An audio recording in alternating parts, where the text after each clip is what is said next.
get to listen to Jim Ingle, our third inductee for 2010, talk about his own role or involvement in the Corvette, chances are it could be summed up in 6 words. I break parts and fix parts. Jim's first job out of college was at the Milford Proving Grounds in the Noise and Vibration Lab. There he designed transducers, many still in use today. Well, after 7 years of that, then Jim was promoted to the GM Technical Center, where he worked as a design engineer. I started at General Motors Proving Grounds as a mechanical engineer in 1959, and Jim came to the Proving Grounds shortly after that. I don't remember the exact time. But he and I worked side by side on various projects in the Noise and Vibration Lab.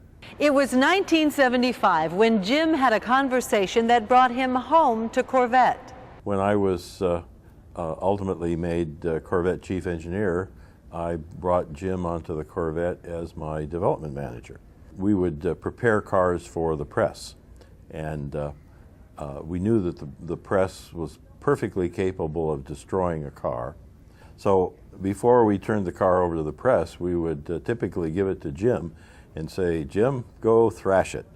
And Jim would go out to the north-south straightaway and make basically 0 to 100 mile an hour runs using all the capability of the car. 0 to 100 to 0, 0 to 100 to 0, over and over again, getting the brakes fully bedded in. He would power shift. Faster than you've ever seen a car power shifted. So when he got done with the car, he often put as many as 500 miles of really hard driving on the car. We knew that that car was as fast as it was ever going to be, and it was bulletproof. Jingles was the person that developed the road trips that we put the press guys on. Probably the greatest thing was the Geneva, Switzerland to Marival, France run, and took a few side trips along the way, one of which there's this great video of the car with a close-up of the speedometer, and the speedometer is laid over, was it 180 maybe, I'm not sure, it's a huge number, and Jingles and the photographer, the videographer, got that shot in Switzerland a few days before the Geneva Auto Show, and we put it on the tape, and so now we're going to play that tape. I think McClellan actually is the guy that said, now here's a little bit of tape to kind of give you an illustration of how fast this car, or what the capabilities are of this car.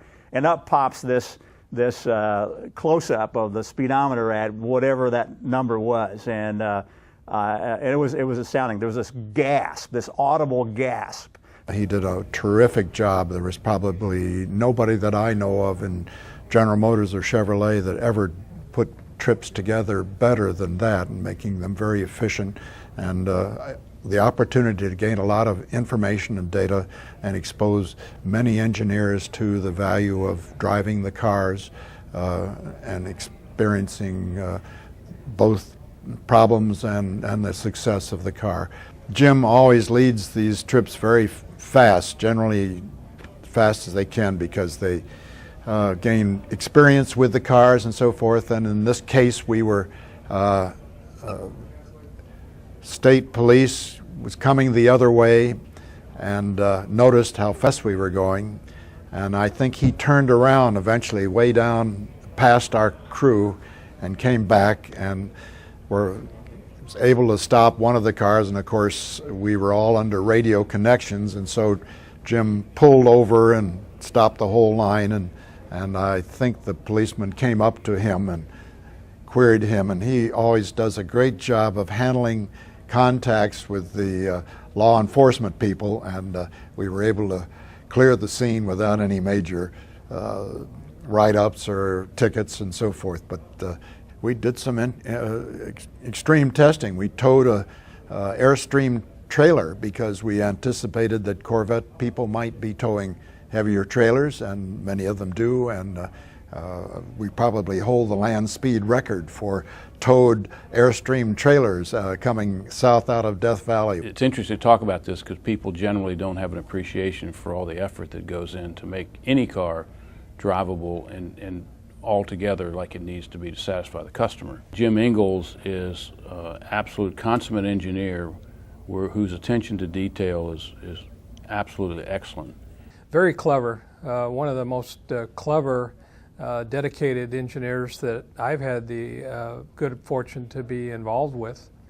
Most people don't know this, but we used to have on the manual transmissions, we used to have a lockout that you couldn't go in reverse without lifting a ring or pushing a button or something. And he convinced us that we could design the cars safely and not have lockouts. I have all these wonderful memories of the Corvette and of Jim as a prominent player in the car, and I want to thank Jim for all that he did to make the Corvette the great success that it is. Ladies and gentlemen, our final inductee in the 2010 National Corvette Museum Hall of Fame, Jim Ingle.